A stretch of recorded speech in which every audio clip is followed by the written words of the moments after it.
আগামী ২৭ ও ২৮ মার্চ বেইজিংয়ে অনুষ্ঠেয় বাও forum for এশিয়ার BFA সম্মেলনে যোগ দিতে ইতোমধ্যে ডক্টর ইউনূসকে আমন্ত্রণ জানিয়েছে চীন।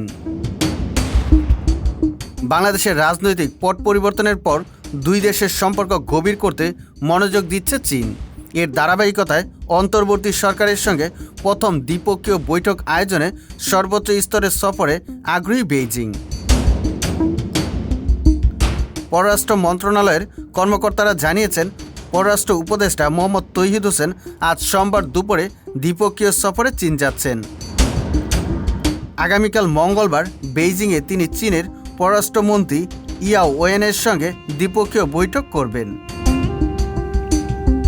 কূটনৈতিক একটি সূত্র জানিয়েছে, প্রধান উপদেষ্টা অধ্যাপক ইউনূসকে বেইজিং সফরে নিতে চীনের পক্ষ থেকে ভাড়া করা উড়োজাহাজ পাঠানোর বিষয়টিও উল্লেখ করা হয়েছে।